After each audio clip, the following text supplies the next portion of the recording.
ಮರೆಯೋದುಂಟೇ ಮೈಸೂರು ದೊರೆಯ ಶ್ರೀ ನಾಲ್ವಡಿ ಕೃಷ್ಣರಾಜ ಒಡೆಯ. ನಿನ್ನಂಥೋರ್ಯಾರು ಇಲ್ವಲ್ಲೋ ಲೋಕದ ಮ್ಯಾಲೆ, ನಿನ್ನಂಥೋರ್ಯಾರು ಇಲ್ವಲ್ಲೋ. ಮೈಸೂರು ರಾಜ್ಯದ ದೊರೆಯೇ ರಣಧೀರ ನಾಯಕನೇ, ಮೈಸೂರು ರಾಜ್ಯದ ದೊರೆಯೇ ರಣಧೀರ ನಾಯಕನೇ. ನಿನ್ನಂಥೋರ್ಯಾರು ಇಲ್ವಲ್ಲೋ ಲೋಕದ ಮ್ಯಾಲೆ, ನಿನ್ನಂಥೋರ್ಯಾರು ಇಲ್ವಲ್ಲೋ. ಮುಂದೆ 300 ದಂಡು, ಹಿಂದೆ 200 ದಂಡು, ಹಿಂದೆ 200 ದಂಡು, ಮುಂದೆ 300 ದಂಡು. ನಿನ್ನಂಥೋರ್ಯಾರು ಇಲ್ವಲ್ಲೋ ಲೋಕದ ಮ್ಯಾಲೆ, ನಿನ್ನಂಥೋರ್ಯಾರು ಇಲ್ವಲ್ಲೋ. ಮೈಸೂರು ರಾಜ್ಯದ ದೊರೆಯ ರಣಧೀರ ನಾಯಕನೇ, ನಿನ್ನಂಥೋರ್ಯಾರು ಇಲ್ವಲ್ಲೋ ಲೋಕದ ಮ್ಯಾಲೆ, ನಿನ್ನಂಥೋರ್ಯಾರು ಇಲ್ವಲ್ಲೋ.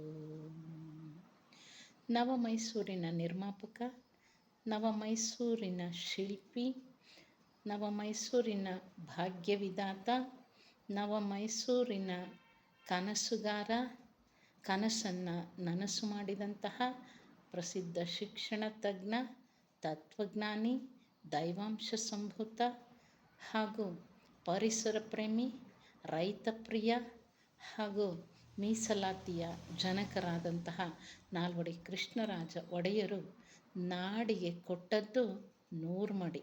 ನಾಡು ಕಟ್ಟಿದ ನಾಲ್ವಡಿ, ನಾಡಿಗೆ ಮಾಡಿದ್ದು 100 ಮಡಿ. ಅವರು ಜನಿಸಿದ್ದು 1884 ಜೂನ್ 4ರಂದು.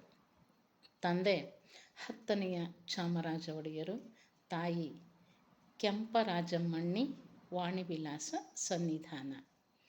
ಇವರು 10 ವರ್ಷದ ಬಾಲಕನಾಗಿದ್ದಾಗ ಇವರ ತಂದೆಯವರಾದಂಥ 10ನೇ ಚಾಮರಾಜ ಒಡೆಯರು ಕಲ್ಕತ್ತಾದಲ್ಲಿ ನಡೆಯುತ್ತಿದ್ದಂತಹ ಅಖಿಲ ಭಾರತ ವೈದ್ಯಕೀಯ ಸಮ್ಮೇಳನವನ್ನು ಉದ್ಘಾಟನೆ ಮಾಡೋದಕ್ಕೆ ಅಂಥೇಳಿ ಪರಿವಾರ ಸಮೇತ ಹೋಗಿರ್ತಾರೆ.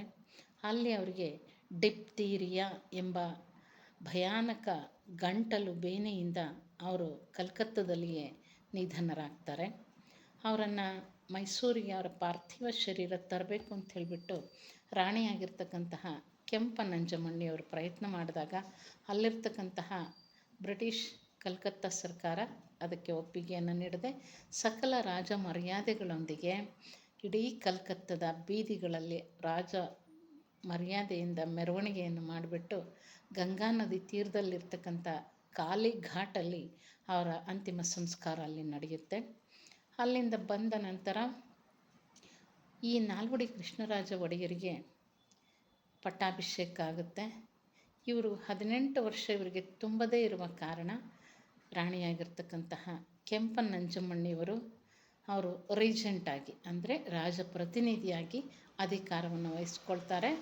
ತಮ್ಮ ಮಗನಾಗಿರ್ತಕ್ಕಂಥ ನಾಲ್ವಡಿ ಕೃಷ್ಣರಾಜ ಒಡೆಯರನ್ನು ಪಟ್ಟಕ್ಕೆ ಕೂರಿಸಿಬಿಟ್ಟು ತಮ್ಮ ಮಗನಿಗೆ ರಾಜಕುಮಾರನಿಗೆ ಯೋಗ್ಯವಾಗಿರ್ತಕ್ಕಂಥ ಸಕಲ ವಿದ್ಯೆಗಳನ್ನು ಸಹ ಅತ್ಯಂತ ಶ್ರದ್ಧೆಯಿಂದ ತಾಯಿ ಕೆಂಪನಂಜಮ್ಮಣ್ಣಿಯವರು ಕಲಿಸ್ತಾರೆ.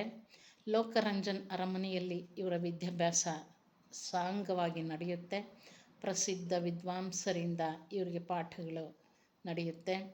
ಎಲ್ಲ ಭಾರತೀಯ ಶಿಕ್ಷಣ, ಪಾಶ್ಚಾತ್ಯ ಶಿಕ್ಷಣವನ್ನು ಇವರು ಅಭ್ಯಾಸ ಮಾಡ್ತಾರೆ. ಹಾಗೆಯೇ ಕರ್ನಾಟಕ ಸಂಗೀತ, ಹಿಂದೂಸ್ತಾನಿ ಸಂಗೀತ, ಪಾಶ್ಚಾತ್ಯ ಸಂಗೀತವನ್ನು ಸಹ ಕಲಿತಾರೆ. ಹಾಗೂ ನ್ಯಾಯಾಂಗ ಶಾಸ್ತ್ರವನ್ನು ಕಲಿತಾರೆ, ಆಡಳಿತ ಶಾಸ್ತ್ರವನ್ನು ಕಲಿತಾರೆ. ಪ್ರತಿಯೊಂದು ವಿಷಯದಲ್ಲೂ ಸಹ ವಿದ್ಯೆಯಲ್ಲೂ ಸಹ ಪರಿಣತಿಯನ್ನು ಪಡ್ಕೊಳ್ತಾರೆ. 6 ವರ್ಷಗಳ ಕಾಲ 18 ಗಂಟೆಗಳ ತನಕ ಓದಿದಂತಹ ನಾಲ್ವಡಿ ಕೃಷ್ಣರಾಜ ಒಡೆಯರು ಸಕಲ ವಿದ್ಯಾ ಪಾರಂಗತರು ಆಗ್ತಾರೆ. 8 ಸಂಗೀತ ವಾದ್ಯಗಳನ್ನು ಅವರು ನುಡಿಸೋದನ್ನು ಕಲಿತಾರೆ.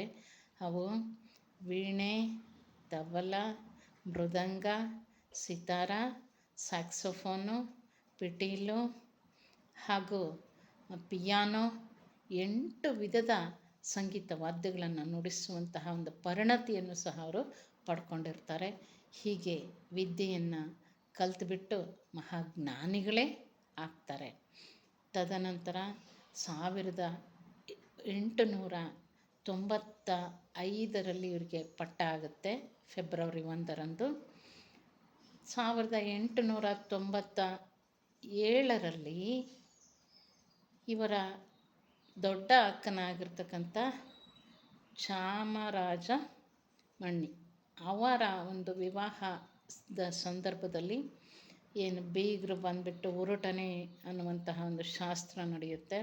ಅಂಥ ಸಂದರ್ಭದಲ್ಲಿ ಅರಮನೆ, ಮೈಸೂರಿನಲ್ಲಿದ್ದಂತಹ ಮರದ ಅರಮನೆಗೆ ಬೆಂಕಿ ಬೀಳುತ್ತೆ. ಆ ಬೆಂಕಿ ಬಿದ್ದಂಥ ಸಂದರ್ಭದಲ್ಲಿ ಇವರಿನ್ನೂ 12 ವರ್ಷದ ಬಾಲಕ. ಆ ಸಂದರ್ಭದಲ್ಲಿ ಆ ಅರಮನೆಯಲ್ಲಿ ಕೆಲಸ ಮಾಡ್ತಾ ಇದ್ದಂತಹ ಒಂದು 80 ವರ್ಷದೊಬ್ಬ ವೃದ್ಧ ಆ ಅರಮನೆ ಉರಿತಾ ಇರೋದನ್ನು ನೋಡಿ ಕಣ್ಣೀರು ಹಾಕ್ತಾ ಇರ್ತಾನೆ. ಆಗ ಬಾಲಕ ಆಗಿರ್ತಕ್ಕಂತಹ ನಾಲ್ವಡಿ ಕೃಷ್ಣರಾಜ ಒಡೆಯರು ಹೇಳ್ತಾರೆ, ಅಳಬೇಡಿ ತಾತ, ಇದಕ್ಕಿಂತ ಅದ್ಭುತವಾದಂಥ ಅರಮನೆಯನ್ನು ನಾವು ಕಟ್ಸೋಣ ಅಂತ ಹೇಳಿಬಿಟ್ಟು ಅವರಿಗೆ ಸಮಾಧಾನ ಹೇಳುವಷ್ಟು ಒಂದು ಪ್ರೌಢಿಮೆ ನಾಲ್ವಡಿ ಕೃಷ್ಣರಾಜ ಒಡೆಯರಿಗೆ ಆ ಚಿಕ್ಕ ವಯಸ್ಸಿನಲ್ಲೇ ಇತ್ತು. ಪಕ್ಕದಲ್ಲೇ ಕೆರೆ ಇದ್ದರೂ ಸಹ ಕೆರೆಯಲ್ಲಿ ನೀರಿಲ್ಲದ ಕಾರಣ ಅಲ್ಲಿರ್ತಕ್ಕಂತಹ ಕೆಸರನ್ನೇ ತಂದುಬಿಟ್ಟು ಪ್ರಜೆಗಳೆಲ್ಲರೂ ಅರಮನೆಯನ್ನು ಉಳಿಸ್ಕೊಳ್ಳೋದಕ್ಕೆ ಬೆಂಕಿಯನ್ನು ನಂದಿಸೋದಕ್ಕೆ ಪ್ರಯತ್ನವನ್ನು ಪಡ್ತಾರೆ. ಆದರೆ ಸಾಧ್ಯ ಆಗೋದಿಲ್ಲ. ಆ ಮರದ ಅರಮನೆ ಸಂಪೂರ್ಣವಾಗಿ ಸುಟ್ಟು ಭಸ್ಮ ಆಗುತ್ತೆ. ಭಾರೀ ಪ್ರಮಾಣದ ಸಂಪತ್ತು ಅಗ್ನಿಗೆ ಆಹುತಿ ಆಗುತ್ತೆ. ಇದು ಒಂದು ಬಹುದೊಡ್ಡ ತುಂಬಲಾರದಂಥ ನಷ್ಟ ಆಗುತ್ತೆ ಆ ಒಂದು ಯದುವಂಶಕ್ಕೆ. ಯದುವಂಶದ 24ನೇ ರಾಜರಾಗಿ ಬಂದಿರತಕ್ಕಂತಹ ನಾಲ್ವಡಿ ಕೃಷ್ಣರಾಜ ಒಡೆಯರು ಅತ್ಯಂತ ದೂರದೃಷ್ಟಿಯುಳ್ಳಂತಹ ವ್ಯಕ್ತಿಯಾಗಿದ್ದರು.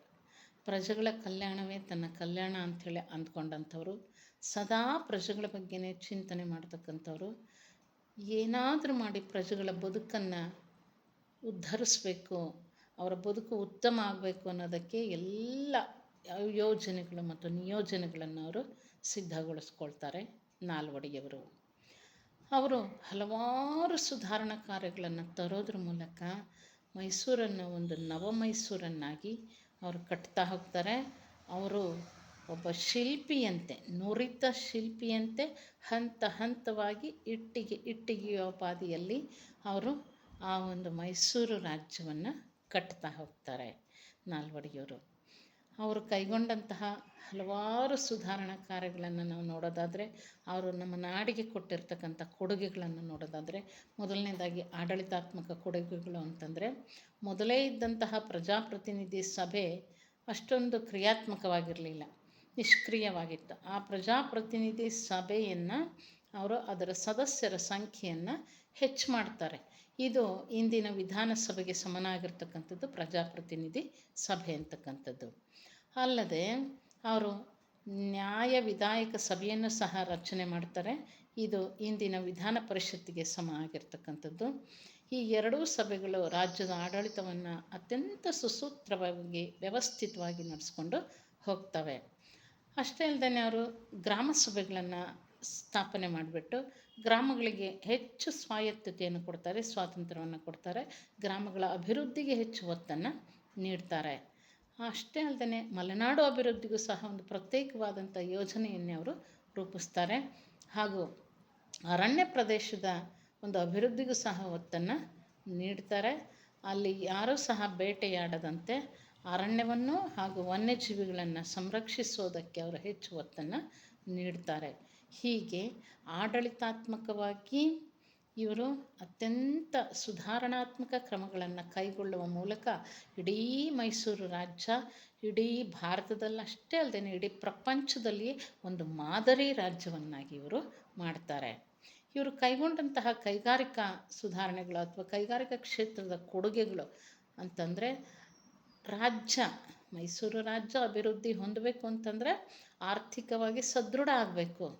ಆರ್ಥಿಕವಾಗಿ ಸದೃಢ ಆಗಬೇಕು ಅಂತಂದರೆ ಅದು ಕೈಗಾರಿಕೆಗಳಿಂದ ಮಾತ್ರ ಸಾಧ್ಯ ಅಂತ ಹೇಳಿಬಿಟ್ಟು ಏನು ತಮ್ಮ ಅವಧಿಯಲ್ಲಿ ದಿವಾನರಾಗಿದ್ದಂತಹ ಸರ್ ಎಂ ವಿಶ್ವೇಶ್ವರಯ್ಯನವರ ಒಂದು ಮಾತಿದೆಯಲ್ಲ, ಕೈಗಾರಿಕೀಕರಣ ಇಲ್ಲವೇ ವಿನಾಶ ಅನ್ನುವಂತಹ ಮಾತಿಗೆ ಬದ್ಧರಾಗಿ ಇಡೀ ರಾಜ್ಯದಾದ್ಯಂತ ಹಲವಾರು ಕೈಗಾರಿಕೆಗಳನ್ನು ಇವರು ಸ್ಥಾಪನೆ ಮಾಡ್ತಾರೆ. ತಮ್ಮ ಕೈ ಕೆಳಗೆ ದಿವಾನರಾಗಿದ್ದಂತಹ ಸರ್ ಎಂ ವಿಶ್ವೇಶ್ವರಯ್ಯನವರು ಹಾಗೂ ಸರ್ ಮಿರ್ಜಾ ಇಸ್ಮಾಯಿಲ್ರವರ ಸಹಕಾರದೊಂದಿಗೆ ಇಡೀ ರಾಜ್ಯದಾದ್ಯಂತ ಹಲವಾರು ಕೈಗಾರಿಕೆಗಳು, ಗುಡಿ ಕೈಗಾರಿಕೆಗಳು ಸ್ಥಾಪನೆ ಆಗ್ತವೆ. ಪ್ರಮುಖವಾದಂಥ ಕೈಗಾರಿಕೆಗಳು ಯಾವ್ಯಾವು ಇವ್ರ ಕಾಲದಲ್ಲಿ ಸ್ಥಾಪನೆ ಆದವು ಅಂತಂದರೆ, ಮೊದಲನೇದಾಗಿ ಮಂಡ್ಯದಲ್ಲಿ ಸಕ್ಕರೆ ಕಾರ್ಖಾನೆಯನ್ನು ಸ್ಥಾಪನೆ ಮಾಡ್ತಾರೆ. ಭದ್ರಾವತಿಯಲ್ಲಿ ಕಬ್ಬಿಣ ಮತ್ತು ಹುಕ್ಕಿನ ಕಾರ್ಖಾನೆಯನ್ನು ಸ್ಥಾಪನೆ ಮಾಡ್ತಾರೆ. ಮತ್ತು ಭದ್ರಾವತಿನಲ್ಲೇ ಇನ್ನೊಂದು ಕಾಗದದ ಕಾರ್ಖಾನೆಯನ್ನು ಸ್ಥಾಪನೆ ಮಾಡ್ತಾರೆ. ಶಿವಮೊಗ್ಗದಲ್ಲಿ ಬೆಂಕಿ ಕಡ್ಡಿ ಕಾರ್ಖಾನೆಯನ್ನು ಸ್ಥಾಪನೆ ಮಾಡ್ತಾರೆ. ಅಷ್ಟೇ ಅಲ್ಲದೆ ಬೆಳಗೊಳದಲ್ಲಿ ಒಂದು ರಾಸಾಯನಿಕ ಗೊಬ್ಬರ, ರೈತರಿಗೆ ಬೆಳೆ ಬೆಳೆಯೋದಕ್ಕೆ ಅನುಕೂಲ ಆಗಲಿ ಅಂತ ಹೇಳಿಬಿಟ್ಟು ರಾಸಾಯನಿಕ ಗೊಬ್ಬರದ ಕಾರ್ಖಾನೆಯನ್ನು ಸ್ಥಾಪನೆ ಮಾಡ್ತಾರೆ. ಅಷ್ಟೇ ಅಲ್ಲದೆ ಬೆಂಗಳೂರಿನಲ್ಲಿ HAL ಅಂದರೆ ಹಿಂದೂಸ್ತಾನ್ ಏರೋನಾಟಿಕ್ ಲಿಮಿಟೆಡ್ ಅನ್ನುವಂತಹ ಒಂದು ಏನು ವಿಮಾನಗಳು, ಹೆಲಿಕಾಪ್ಟರ್ಗಳ ಬಿಡಿ ಭಾಗಗಳನ್ನು ತಯಾರು ಮಾಡುವಂತಹ ಒಂದು ಕಾರ್ಖಾನೆಯನ್ನು ಸಹ ಇವರು ಸ್ಥಾಪನೆ ಮಾಡ್ತಾರೆ, HAL ಅನ್ನು. ಅಷ್ಟೇ ಅಲ್ಲದೆ ಬೆಂಗಳೂರಿನಲ್ಲಿ ಸಾಬೂನು ಕಾರ್ಖಾನೆ, ಮೈಸೂರಿನಲ್ಲಿ ಗಂಧದ ಎಣ್ಣೆಯ ಕಾರ್ಖಾನೆಯನ್ನು ಸ್ಥಾಪನೆ ಮಾಡ್ತಾರೆ. ಬೆಂಗಳೂರಿನಲ್ಲಿ ಚರ್ಮ ಹದ ಮಾಡುವ ಕಾರ್ಖಾನೆ, ಅದು ಚರ್ಮದಿಂದ ಬ್ಯಾಗ್ಗಳು ಮತ್ತು ಟೈಗಳು, ಶೂಗಳು, ಚಪ್ಪಲಿಗಳು, ಈ ಥರದ್ದೆಲ್ಲ ಬೇರೆ ಬೇರೆ ಥರದ ವಸ್ತುಗಳನ್ನು ತಯಾರಿಸುವಂತಹ ಚರ್ಮ ಹದ ಮಾಡುವ ಕಾರ್ಖಾನೆಯನ್ನು ಸ್ಥಾಪನೆ ಮಾಡ್ತಾರೆ. ಪಿಂಗಾಣಿ ಪಾತ್ರೆಗಳನ್ನು ತಯಾರು ಮಾಡುವಂತಹ ಕೈಗಾರಿಕೆಗಳನ್ನು ಸ್ಥಾಪನೆ ಮಾಡ್ತಾರೆ. ITI ಕಾಲೇಜನ್ನು, ಶಾಲೆಯನ್ನು ಸ್ಥಾಪನೆ ಮಾಡ್ತಾರೆ. ಅಷ್ಟೇ ಅಲ್ಲದೆ ಇವರು ಹಲವಾರು ಕಾರ್ಖಾನೆಗಳನ್ನು ಮತ್ತು ಮಂಗಳೂರಿನಲ್ಲಿ ಹಂಚಿನ ಕಾರ್ಖಾನೆಯನ್ನು, ಮಂಗಳೂರು ಹಂಚು ಅಂತೇಳಿ ಪ್ರಸಿದ್ಧವಾಗಿರುವಂತಹ ಹಂಚಿನ ಕಾರ್ಖಾನೆಯನ್ನು ಸ್ಥಾಪನೆ ಮಾಡ್ತಾರೆ. ಗುಡಿ ಕೈಗಾರಿಕೆಗಳಾಗಿರ್ತಕ್ಕಂಥ ಕುಂಬಾರಿಕೆ, ಕಮ್ಮಾರಿಕೆ, ಪುಟ್ಟಿ ಹೆಣೆಯುವಂಥದ್ದು, ನೇಯುವಂಥದ್ದು, ನೂಲುವಂಥದ್ದು, ಇಂಥ ಹಲವಾರು ಕೈಗಾರಿಕೆಗಳನ್ನು ಇವರು ಸ್ಥಾಪನೆ ಮಾಡ್ತಾರೆ, ನಾಲ್ವಡಿ ಕೃಷ್ಣರಾಜ ಒಡೆಯರು. ಆ ಕಾರ್ಖಾನೆಗಳಿಂದ ಮೈಸೂರು ರಾಜ್ಯವನ್ನು ಆರ್ಥಿಕವಾಗಿ ಸದೃಢವಾದಂತಹ ಒಂದು ರಾಜ್ಯವನ್ನಾಗಿ ಮಾಡೋದಕ್ಕೆ ಇವರು ಪ್ರಯತ್ನವನ್ನು ಮಾಡ್ತಾರೆ. ಹಲವಾರು ಕೈಗಾರಿಕೆಗಳು ಸ್ಥಾಪನೆಯಾಗಿ ಇವರು ಗಾಂಧೀಜಿಯವರಿಂದ ಅತ್ಯಂತ ಪ್ರೇರಣೆಗೆ ಒಳಗಾಗ್ತಾರೆ ನಾಲ್ವಡಿ ಕೃಷ್ಣರಾಜ ಒಡೆಯರು. ಏನಾಗ ಬ್ರಿಟಿಷರ ವಿರುದ್ಧ ಸ್ವಾತಂತ್ರ್ಯ ಹೋರಾಟ ನಡೀತಾ ಇರುತ್ತೆ, ಆಗ ಗಾಂಧೀಜಿಯವರು ಮೈಸೂರು ಸಂಸ್ಥಾನಕ್ಕೆ ಭೇಟಿಯನ್ನು ನೀಡ್ತಾರೆ. ಇವರ ಅಭಿವೃದ್ಧಿ ಕಾರ್ಯಗಳನ್ನು ನೋಡಿಬಿಟ್ಟು, ಇವರ ಮಾನವೀಯ ಗುಣಗಳನ್ನು ನೋಡಿಬಿಟ್ಟು ಅವರು ಇವರಿಗೆ ರಾಜಋಷಿ, ಇವರು ಬರೀ ರಾಜನಲ್ಲ, ಒಬ್ಬ ಸಂತನೂ ಹೌದು, ಒಬ್ಬ ತತ್ವಜ್ಞಾನಿಯೂ ಹೌದು ಅಂತ ಹೇಳಿಬಿಟ್ಟು ಇವರಿಗೆ ರಾಜರ್ಷಿ ಅನ್ನುವಂತಹ ಬಿರುದನ್ನು ಕೊಡ್ತಾರೆ ಗಾಂಧೀಜಿಯವರು. ಗಾಂಧೀಜಿಯವರಿಂದ ಸ್ಫೂರ್ತಿಗೊಂಡಂತಹ ಅವರ ಈ ಖಾದಿ ಪ್ರಚಾರಕ್ಕೆ ಹೆಚ್ಚು ಮಹತ್ವವನ್ನು ಕೊಡ್ತಾ ಇರೋದನ್ನು ನೋಡಿದಂತಹ ನಾಲ್ವಡಿ ಕೃಷ್ಣರಾಜ ಒಡೆಯರು ಸಹ ಅವರಿಂದ ಪ್ರೇರಣೆಗೊಂಡು ಬದನವಾಳು ಅನ್ನುವಂಥ ಶ್ರೀರಂಗಪಟ್ಟಣದ ಹತ್ರ ಬರುವಂತಹ ಬದನವಾಳು ಗ್ರಾಮದಲ್ಲಿ ಒಂದು ಖಾದಿ ಮತ್ತು ಗ್ರಾಮೋದ್ಯೋಗ ಕೈಗಾರಿಕೆಯನ್ನು ಸ್ಥಾಪನೆ ಮಾಡ್ತಾರೆ. ಅದು ಮಹಿಳೆಯರಿಗೆ ಅಲ್ಲಿ ಕೆಲಸ ಮಾಡೋದಕ್ಕೆ, ಅವರನ್ನು ಸಬಲೀಕರಣಗೊಳಿಸೋದಕ್ಕಾಗಿ ಆ ಖಾದಿ ಮತ್ತು ಗ್ರಾಮೋದ್ಯೋಗ ಕೇಂದ್ರದಲ್ಲಿ ಪ್ರತಿಯೊಂದು ಕೆಲಸ ಮಾಡ್ತಕ್ಕಂಥವರು ಸಹ ಮಹಿಳೆಯರೇ ಆಗಿದ್ದಾರೆ. ಅವರ ಸಬಲೀಕರಣಕ್ಕಾಗಿ ಅಲ್ಲಿ ಬದನವಾಳಲ್ಲಿ ಖಾದಿ ಮತ್ತು ಗ್ರಾಮೋದ್ಯೋಗ ಸಂಸ್ಥೆಯನ್ನು ಸ್ಥಾಪನೆ ಮಾಡ್ತಾರೆ. ಗಾಂಧೀಜಿಯವರು ಇಲ್ಲಿ ಭೇಟಿ ಕೊಟ್ಟು ತಮ್ಮ ಸಬರಮತಿ ಆಶ್ರಮಕ್ಕೆ ಹೋದ ಮೇಲೆ ಮಹಾರಾಜರಿಗೆ ಒಂದು ಚರಕವನ್ನು ಕೊಟ್ಟು ಕಳಿಸ್ತಾರೆ. ಅವರು ಇವರ ಒಂದು ಬದನವಾಳಿನಲ್ಲಿ ಸ್ಥಾಪನೆ ಮಾಡಿರ್ತಕ್ಕಂಥದ್ದನ್ನು ನೋಡಿಬಿಟ್ಟು ತುಂಬಾ ಖುಷಿಯಾಗಿ ಅವರಿಗೆ ಇವರ ಅಭಿವೃದ್ಧಿ ಕಾರ್ಯಗಳನ್ನು ಸಹ ನೋಡಿಬಿಟ್ಟು ಅವರಿಗೆ ರಾಜರ್ಷಿ ಅಂತ ಬಿರುದು ಕೊಟ್ಟಿದ್ದಲ್ದೇ ಒಂದು ಚರಕವನ್ನು ಸಹ ಉಡುಗೊರೆಯಾಗಿ ಕಳಿಸ್ಕೊಡ್ತಾರೆ. ಗಾಂಧೀಜಿಯವರು ಇವ್ರ ಮೇಲೆ ತುಂಬಾ ಪ್ರಭಾವವನ್ನು ಬೀರ್ತಾರೆ. ಅವರ ಮತ್ತು ಇವರ ಸಂಬಂಧ ಈ ಭಾಗಕ್ಕೆ ಬಂದಾಗ ಅವರೆಲ್ಲ ಖರ್ಚು ವೆಚ್ಚಗಳನ್ನು ಸಹ ನಾಲ್ವಡಿ ಕೃಷ್ಣರಾಜ ಒಡೆಯರೇ ನೋಡ್ಕೊಳ್ತಾ ಇದ್ದರು. ಅವರ ಬಾಂಧವ್ಯ ಅಷ್ಟೊಂದು ಗಟ್ಟಿ ಆಗಿತ್ತು, ಸುಮಧುರವಾಗಿ ಇತ್ತು. ಅಷ್ಟೇ ಅಲ್ಲದೆ ನಾಲ್ವಡಿ ಕೃಷ್ಣರಾಜ ಒಡೆಯರು ಶಿಕ್ಷಣಕ್ಕೆ ಅತ್ಯಂತ ಹೆಚ್ಚಿನ ಮಹತ್ವವನ್ನು ಕೊಡ್ತಾರೆ. ನಮ್ಮ ನಾಡಿನ ಜನತೆ ಸುಶಿಕ್ಷಿತರಾಗಬೇಕು, ಸುಶಿಕ್ಷಿತರಾದರೆ ಈ ಒಂದು ರಾಜ್ಯ ಹೆಚ್ಚು ಅಭಿವೃದ್ಧಿಯನ್ನು ಹೊಂದೋದಕ್ಕೆ ಸಾಧ್ಯ ಅಂತೇಳ್ಬಿಟ್ಟು ಶಿಕ್ಷಣಕ್ಕೆ ಪ್ರೋತ್ಸಾಹವನ್ನು ನೀಡಿಬಿಟ್ಟು ಉಚಿತ ಮತ್ತು ಕಡ್ಡಾಯ ಶಿಕ್ಷಣವನ್ನು ಜಾರಿಗೆ ತರ್ತಾರೆ. ಹೆಣ್ಣು ಮಕ್ಕಳಿಗೂ ಮತ್ತು ಗಂಡು ಮಕ್ಕಳಿಗೂ ಉಚಿತ ಮತ್ತು ಕಡ್ಡಾಯ ಶಿಕ್ಷಣ. ಅದರಲ್ಲೂ ಹೆಣ್ಣು ಮಕ್ಕಳಿಗೆ ಉಚಿತ ಮತ್ತು ಕಡ್ಡಾಯ ಶಿಕ್ಷಣವನ್ನು ಜಾರಿಗೆ ತಂದುಬಿಟ್ಟು ಹೆಣ್ಣುಮಕ್ಕಳಿಗೆ ಪ್ರತ್ಯೇಕವಾದಂಥ ಶಾಲೆಗಳನ್ನು ಸ್ಥಾಪನೆ ಮಾಡ್ತಾರೆ, ಕಾಲೇಜುಗಳನ್ನು ಸ್ಥಾಪನೆ ಮಾಡ್ತಾರೆ, ವಿದ್ಯಾರ್ಥಿ ವೇತನಗಳನ್ನು ಕೊಡ್ತಾರೆ. ಉನ್ನತ ವ್ಯಾಸಂಗಕ್ಕೆ ಹೋಗುವಂಥವ್ರಿಗೂ ಸಹ ವಿದ್ಯಾರ್ಥಿ ವೇತನವನ್ನು ನೀಡಿ ಅವರ ಉನ್ನತ ವ್ಯಾಸಂಗಕ್ಕೆ ಪ್ರೋತ್ಸಾಹವನ್ನು ಮಾಡ್ತಾ ಇರ್ತಾರೆ. ಮತ್ತು ಅವರ ದಲಿತ ಸಂವೇದನೆ ಅಂತಕ್ಕಂಥದ್ದು ಅತ್ಯಂತ ಮಹತ್ವದ್ದಾಗಿದೆ. ಎಲ್ಲ ಯಾವುದೇ ಜಾತಿ ಭೇದ, ಧರ್ಮ ಭೇದ, ವರ್ಗ ಭೇದ, ವರ್ಣಭೇದ ಇಲ್ಲದೇ ಎಲ್ಲ ಸಮುದಾಯದ ಮಕ್ಕಳಿಗೂ ಸಹ ಶಿಕ್ಷಣ ಸಿಗಬೇಕು ಅಂಥೇಳಿ ಅವರ ಆಶಯ ಆಗಿತ್ತು. ಹಾಗಾಗಿ ಹಿಂದುಳಿದ ವರ್ಗಗಳ ಒಂದು ಆಯೋಗವನ್ನು ರಚನೆ ಮಾಡ್ತಾರೆ. ಹಿಂದುಳಿದ ವರ್ಗದವರು ಸಹ ಸಾಮಾನ್ಯರಂತೆ ಎಲ್ಲ ಕಡೆಯೂ ಶಿಕ್ಷಣವನ್ನು ಪಡಿಬೋದಿತ್ತು. ಅಷ್ಟೇ ಅಲ್ಲದೆ ಅವ್ರು ಎಲ್ಲೆಲ್ಲಿರ್ತಾರೋ, ಅವ್ರ ಬುಡಕಟ್ಟುಗಳಾಗಿರ್ಬೋದು, ಅವರ ಹಟ್ಟಿಗಳಾಗಿರ್ಬೋದು, ಅವ್ರ ತಾಂಡಗಳಾಗಿರ್ಬೋದು, ಅಲ್ಲಲ್ಲೇ ಅವರಿಗೆ ಶಾಲೆಗಳನ್ನು ಸ್ಥಾಪನೆ ಮಾಡಿ ಶಿಕ್ಷಣವನ್ನು ಕಲಿಯೋದಕ್ಕೆ ವ್ಯವಸ್ಥೆಯನ್ನು ಮಾಡಿಕೊಡ್ತಾರೆ. ಅವರ ತಂದೆ ತಾಯಿಗಳನ್ನು ಭೇಟಿಯಾಗಿಬಿಟ್ಟು ಅವರು ಮಕ್ಕಳಿಗೆ ಶಿಕ್ಷಣವನ್ನು ಕಲಿಸೋದಕ್ಕೆ, ಶಾಲೆಗೆ ಕಳಿಸೋದಕ್ಕೆ ಅವ್ರಿಗೆ ಪ್ರೋತ್ಸಾಹವನ್ನು ನೀಡ್ತಾರೆ. ಹೀಗಾಗಿ ಎಲ್ಲ ಮಕ್ಕಳು ಸುಶಿಕ್ಷಿತರಾಗಬೇಕು ಅನ್ನೋದು ಅವರ ಬಹುಮುಖ್ಯವಾಗಿರ್ತಕ್ಕಂಥ ಆಶಯ ಆಗಿತ್ತು. ಅದಕ್ಕಾಗಿಯೇ ಅವರು ಹಲವಾರು ಅವರ ಅವಧಿನಲ್ಲಿ ಅವರು ಅಧಿಕಾರಕ್ಕೆ ಬಂದಾಗ ಒಂದು 3,000 ಚಿಲ್ಲರ ಶಾಲೆಗಳಿದ್ವು ಇಡೀ ರಾಜ್ಯದಲ್ಲಿ. ಅವರು ಅಧಿಕಾರಕ್ಕೆ ಬಂದಾದ ಮೇಲೆ 12,000ಕ್ಕೂ ಹೆಚ್ಚು ಶಾಲೆಗಳು ಪ್ರಾರಂಭ ಆದವು ಅವರ ಅವಧಿಯಲ್ಲಿ. ಹೀಗೆ ಮಹಾರಾಣಿ ಕಾಲೇಜು, ಮಹಾರಾಜ ಕಾಲೇಜು, ಯುವರಾಜ ಕಾಲೇಜು, ತಾಂತ್ರಿಕ ಶಿಕ್ಷಣ ಕಾಲೇಜು, ಕೃಷಿ ಕಾಲೇಜನ್ನು ಕೃಷಿ ಶಾಲೆಯನ್ನು ಸಹ ಅವರು ಪ್ರಾರಂಭಿಸ್ತಾರೆ. ಹೆಬ್ಬಾಳದಲ್ಲಿ ಹಲವಾರು ಎಕರೆಗಳ ವಿಸ್ತೀರ್ಣದಲ್ಲಿ ಕೃಷಿ ಶಾಲೆಯನ್ನು ಸ್ಥಾಪನೆ ಮಾಡ್ತಾರೆ. ಅದೇ ಮುಂದೆ ಅದು ಕೃಷಿ ವಿಶ್ವವಿದ್ಯಾನಿಲಯವಾಗಿ ಇವತ್ತು ಸೇವೆಯನ್ನು ನೀಡ್ತಾ ಇದೆ. ಅಷ್ಟೇ ಅಲ್ಲದೆ ಇಂಜಿನಿಯರಿಂಗ್ ಕಾಲೇಜುಗಳನ್ನು, ITI ಕಾಲೇಜುಗಳನ್ನು ಮತ್ತು ವೈದ್ಯಕೀಯ ಅಂದರೆ ಮೆಡಿಕಲ್ ಕಾಲೇಜುಗಳನ್ನು ಸಹ ಅವರು ಸ್ಥಾಪನೆ ಮಾಡ್ತಾರೆ.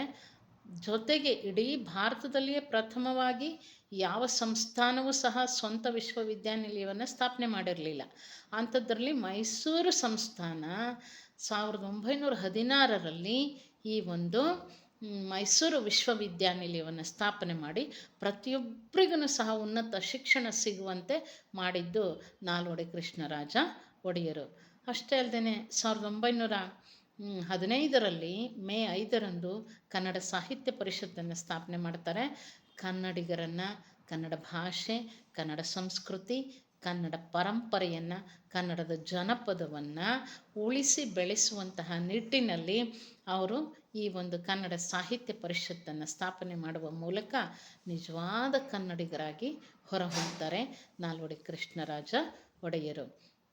ಅಷ್ಟೇ ಅಲ್ಲದೆ ಕೈಗಾರಿಕೆಗಳನ್ನು, ವ್ಯಾಪಾರ ವಹಿವಾಟನ್ನು ಪ್ರೋತ್ಸಾಹಿಸೋದಕ್ಕಾಗಿ 1913ರಲ್ಲಿ ಮೈಸೂರು ಬ್ಯಾಂಕನ್ನು ಪ್ರಪ್ರಥಮವಾಗಿ ಅವರು ಸ್ಥಾಪನೆ ಮಾಡ್ತಾರೆ.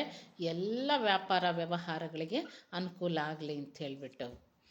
ಅಷ್ಟೇ ಅಲ್ಲದೆ Mysuru chamber of commerce and industries ಅಂತ ಹೇಳಿಬಿಟ್ಟು ಇಲ್ಲಿ ತಯಾರಾದಂತಹ ಕೈಗಾರಿಕೆಯಲ್ಲಿ ತಯಾರಾದಂತಹ ಎಲ್ಲ ವಸ್ತುಗಳು ಮಾರಾಟ ಆಗೋದಕ್ಕೆ, ಆಮದು ಮತ್ತು ರಫ್ತು ಮಾಡೋದಕ್ಕೆ ಅನುಕೂಲ ಆಗಲಿ ಅಂತ ಹೇಳಿಬಿಟ್ಟು ಈ ಮೈಸೂರು ಚೇಂಬರ್ ಆಫ್ ಕಾಮರ್ಸನ್ನು ಅವರು ಕಾಮರ್ಸ್ ಆ್ಯಂಡ್ ಇಂಡಸ್ಟ್ರೀಸನ್ನು ಸ್ಥಾಪನೆ ಮಾಡ್ತಾರೆ.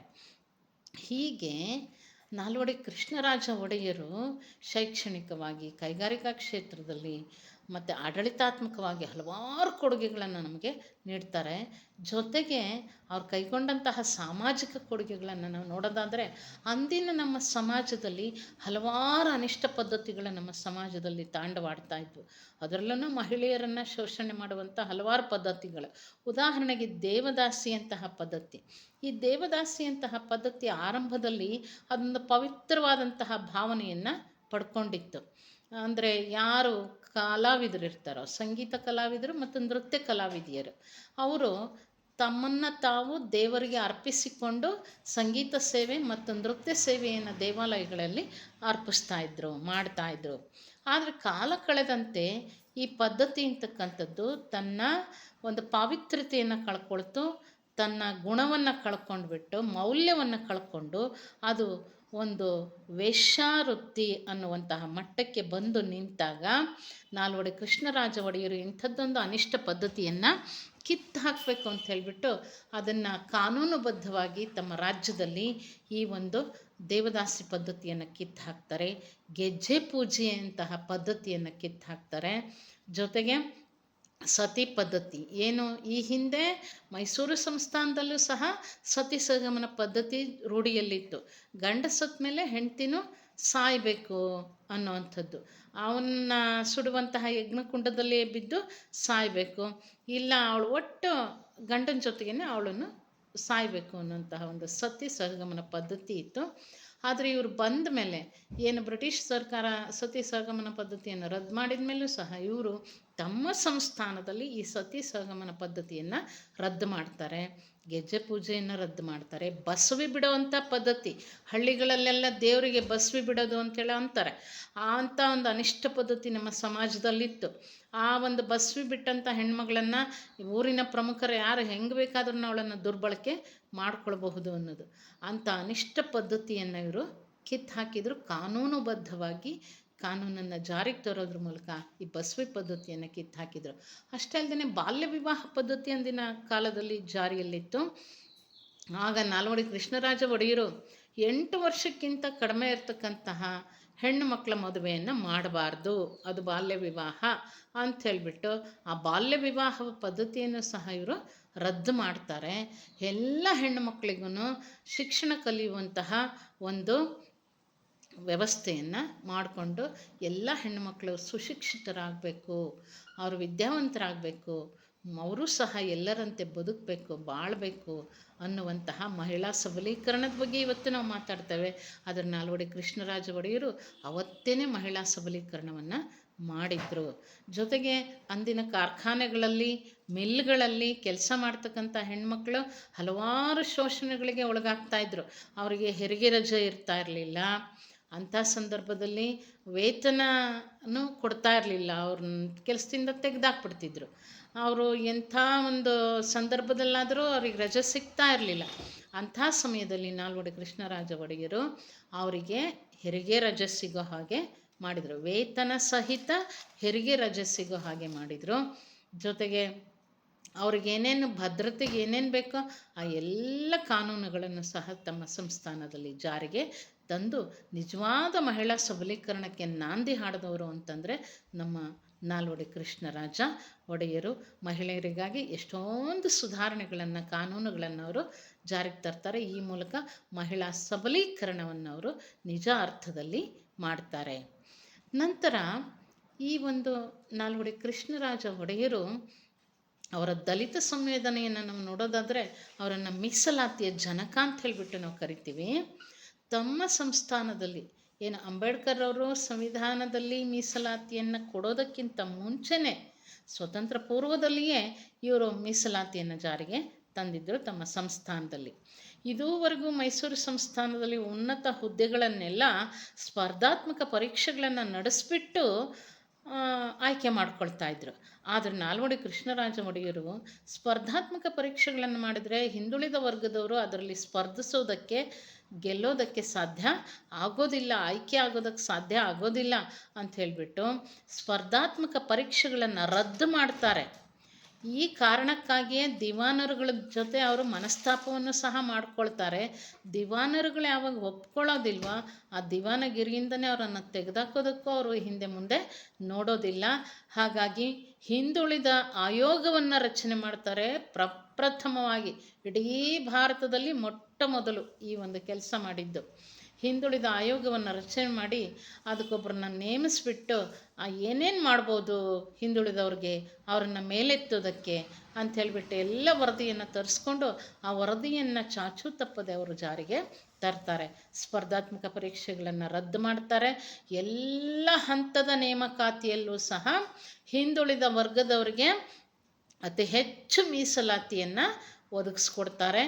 ಅವರಿಗೆ ತರಬೇತಿಯನ್ನು ಕೊಡುವಂಥ ಕೆಲಸವನ್ನು ಸಹ ಮಾಡ್ತಾರೆ. ಜೊತೆಗೆ ಶಿಕ್ಷಣ ಕೊಡುವಂತಹ ಕೆಲಸವನ್ನು ಸಹ ಮಾಡ್ತಾರೆ. ತಮ್ಮ ರಾಜ್ಯದಲ್ಲಿ ಉನ್ನತ ಹುದ್ದೆಗಳಲ್ಲೂ ಸಹ ಅವರಿಗೆ ಹಲವಾರು ಶೇಕಡಾವಾರು ಮೀಸಲಾತಿಯನ್ನು ಒದಗಿಸ್ಕೊಡ್ತಾರೆ. ಹಾಗಾಗಿ ಅವರನ್ನು ಮೀಸಲಾತಿಯ ಜನಕ ಅಂತ ಹೇಳಿಬಿಟ್ಟು ಅವರನ್ನು ನಾವು ಕರಿತೇವೆ. ಅಂತಹ ದಲಿತ ಸಂವೇದನೆ ಅವರಲ್ಲಿತ್ತು. ಪ್ರತಿಯೊಬ್ಬರನ್ನೂ ಮೇಲೆತ್ತಬೇಕು ಅನ್ನೋದು ಬಸವಣ್ಣನವ್ರು ಹೇಗೆ ಹೇಳ್ತಾರಲ್ಲ, ಇವನಾರವ ಇವನಾರವ ಇವನಾರವ ಎನ್ನದಿರು ಇವನ್ನಮ್ಮವ ಎಂದೆನಿಸಯ್ಯ ಅಂತ. ಹಾಗೆ ಯಾವುದೇ ಜಾತಿ ಧರ್ಮ ಮತ ಭೇದ ಇದು ಯಾವುದನ್ನು ನೋಡದೆ ಪ್ರತಿಯೊಬ್ಬ ಪ್ರಜೆಗಳನ್ನು ಸಹ ಅವರು ಸಮಾನವಾಗಿ ನೋಡ್ತಾ ಇದ್ರು. ಎಲ್ಲರನ್ನೂ ಸಹ ಮೇಲೆತ್ತುವುದಕ್ಕೆ ಪ್ರಯತ್ನಿಸಿದವರು ನಮ್ಮ ನಾಲ್ವಡಿ ಕೃಷ್ಣರಾಜ ಒಡೆಯರು.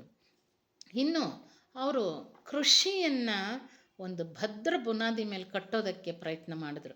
ಆ ಕಾಲದಲ್ಲಿ ಒಂದು ಭೀಕರವಾದಂಥ ಬರಗಾಲ ಬಂದಾಗ ತುಂಬ ಜನ ಸತ್ತು ಹೋದರು. ಬರಗಾಲಕ್ಕೆ ತುತ್ತಾಗ್ಬಿಟ್ಟು ತಿನ್ನೋದಕ್ಕೆ ಅನ್ನ ಇಲ್ಲದೇನೆ ತುಂಬ ಜನ ಸತ್ತಾಗ ನಾಲ್ವಡಿ ಕೃಷ್ಣರಾಜ ಒಡೆಯರು, ಅವರಮ್ಮ ಕೆಂಪನಂಜಮ್ಮಣ್ಣಿ ಅವರೆಲ್ಲರೂ ಸೇರಿಕೊಂಡು ಈ ನಾಡಿನಲ್ಲಿ ನೀರಾವರಿ ವ್ಯವಸ್ಥೆಯನ್ನು ಮಾಡಿಕೊಡ್ಬೇಕು, ರೈತರಿಗೆ ಬೆಳೆಯೋದಕ್ಕೆ ಅವರ ಬದುಕನ್ನು ಭದ್ರವಾಗಿ ಕಟ್ಕೊಡ್ಬೇಕು ಅಂತ ಹೇಳಿಬಿಟ್ಟು ಅವರು ಹಲವಾರು ನೀರಾವರಿ ಯೋಜನೆಗಳನ್ನು ಮಾಡ್ತಾರೆ.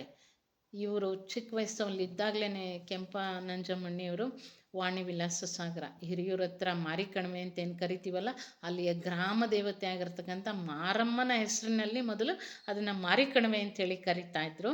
ತದನಂತರ ಅದನ್ನು ನಾಲ್ವಡಿ ಕೃಷ್ಣರಾಜ ಸಾಗರ ಅಂತ ಹೇಳ್ಬಿಟ್ಟು ಕರಿತಿದ್ರು.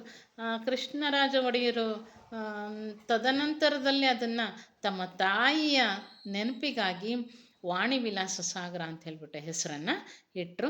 ಈಗಲೂ ಸಹ ಅದನ್ನು ನಾವು ವಾಣಿ ವಿಲಾಸ ಸಾಗರ ಮಾರಿಕಣಿವೆ ಅಂತ ಹೇಳ್ಬಿಟ್ಟು ಕರಿತೇವೆ. ಆ ಒಂದು ಯೋಜನೆಯನ್ನು ಮೊದಲು ರೂಪಿಸಿದರು. ಅದು ನಮ್ಮ ಕರ್ನಾಟಕದಲ್ಲಿ ಈ ಭಾಗದಲ್ಲಿ ಮೈಸೂರು ರಾಜ್ಯದಲ್ಲಿ ಕಟ್ಟಿದಂತಹ ಮೊಟ್ಟ ಮೊದಲ ಅಣೆಕಟ್ಟು ಆಗಿದೆ. ಹಲವಾರು ಒಣ ಭೂಮಿಗೆ, ಅದು ಕೃಷಿ ಭೂಮಿಗೆ ನೀರಾವರಿಯನ್ನು ಒದಗಿಸಿದೆ. ಅದರಿಂದ ಅವರ ಬಾಳೆಲ್ಲ ಹಸಿರು ಆಗ್ತಾ ಇದೆ. ಜೊತೆಗೆ ಇದಾದ ನಂತರ ಅವ್ರ ಕೈಗೆತ್ಕೊಂಡಿದ್ದು 1911ರಲ್ಲಿ ಯಾವುದು ಕೃಷ್ಣರಾಜ ಸಾಗರ ಅಣೆಕಟ್ಟು, KRS ಅಂತ ನಾವು ಕರಿತೀವಲ್ಲ ಅದು. ಅಂಥದ್ದೊಂದು ಬೃಹತ್ ನೀರಾವರಿ ಯೋಜನೆಗೆ ಇವರು ಚಾಲನೆಯನ್ನು ನೀಡ್ತಾರೆ. ಅದು ಸರ್ ಎಂ ವಿಶ್ವೇಶ್ವರಯ್ಯನವರು ಇರ್ತಾರೆ ಆ ಒಂದು ಸಂದರ್ಭದಲ್ಲಿ. ಅದಕ್ಕೆ ಯೋಜನೆಯನ್ನು ರೂಪಿಸ್ತಾರೆ. ಅದು ಅಣೆಕಟ್ಟು ಕಾರ್ಯ ನಡೀತಾ ಇರುತ್ತೆ, ಇನ್ನೂ ಸಂಪೂರ್ಣವಾಗಿ ಮುಗ್ದಿರೋಲ್ಲ. ಆದರೆ ಸಂಸ್ಥಾನದಲ್ಲಿ ಹಣದ ಕೊರತೆ ಉಂಟಾಗುತ್ತೆ. ಹಣದ ಕೊರತೆ ಉಂಟಾದಾಗ ತಮ್ಮ ತಾಯಿ ಕೆಂಪನಂಜಮ್ಮಣ್ಣಿಯವರ ಒಂದು ಮಾರ್ಗದರ್ಶನದಿಂದ ಅವರ ಸಲಹೆಯ ಮೇರೆಗೆ ಏನು ಮಾಡ್ತಾರೆ, ನಾಲ್ವಡಿ ಕೃಷ್ಣರಾಜ ಒಡೆಯರು ತಮ್ಮ ಖಾಸಗಿ ಭಂಡಾರದಲ್ಲಿದ್ದಂತಹ 4 ಮೂಟೆ ರತ್ನಾಭರಣಗಳನ್ನು ಮುಂಬೈ ಮಾರುಕಟ್ಟೆಗೆ ತೊಗೊಂಡೋಗ್ಬಿಟ್ಟು ಮಾರಿ ಅದರಿಂದ ಬಂದಂಥ ಹಣವನ್ನು ಆ ಕಟ್ಟಡ ಕಾರ್ಮಿಕರಿಗೆ ವೇತನವನ್ನಾಗಿ ನೀಡಿ ಆ ಒಂದು ಅಣೆಕಟ್ಟಿನ ಕಾರ್ಯವನ್ನು ಪೂರ್ಣಗೊಳಿಸ್ತಾರೆ ನಾಲ್ವಡಿ ಕೃಷ್ಣರಾಜ ಒಡೆಯರು. ಇದು ಬಹುಶಃ ನಮ್ಮ ಭಾರತದ ಇತಿಹಾಸದಲ್ಲಿ ಯಾವ ರಾಜ ಮನೆತನದಲ್ಲೂ ನಡೆದೇ ಇರುವಂತಹ ಒಂದು ಘಟನೆ ಆಗಿದೆ. ಪ್ರಜೆಗಳಿಗೋಸ್ಕರ ಯಾವ ರೀತಿ ಇವರು ಸ್ಪಂದಿಸ್ತಾ ಇದ್ದರು, ಯಾವ ರೀತಿ ಸವಕೊಳ್ತಾ ಇದ್ದರು ಅನ್ನೋದನ್ನು ಇದು ತೋರಿಸುತ್ತೆ. ಹಾಗಾಗಿ ಇಡೀ ಏಷ್ಯಾದಲ್ಲಿ ಅತ್ಯಂತ ಮಾನವ ನಿರ್ಮಿತ ಬೃಹತ್ ಅಣೆಕಟ್ಟೆಗಳಲ್ಲಿ ಇದು ಪ್ರಪ್ರಥಮವಾಗಿರ್ತಕ್ಕಂಥ ಅಣೆಕಟ್ಟೆ ಕೃಷ್ಣರಾಜ ಸಾಗರ ಅಣೆಕಟ್ಟೆ. ಇಡೀ ವಿಶ್ವದಲ್ಲಿ ಇದು ಎಷ್ಟನೇದು 2ನೆಯ ಅತಿ ದೊಡ್ಡ ಮಾನವ ನಿರ್ಮಿತ ಅಣೆಕಟ್ಟೆ ಎನ್ನುವಂತಹ ಹೆಸರನ್ನು ಗಳಿಸ್ಕೊಂಡಿದೆ ಈ ಒಂದು KRS ಅಣೆಕಟ್ಟೆ, ಕೃಷ್ಣರಾಜ ಸಾಗರ ಅಣೆಕಟ್ಟೆ.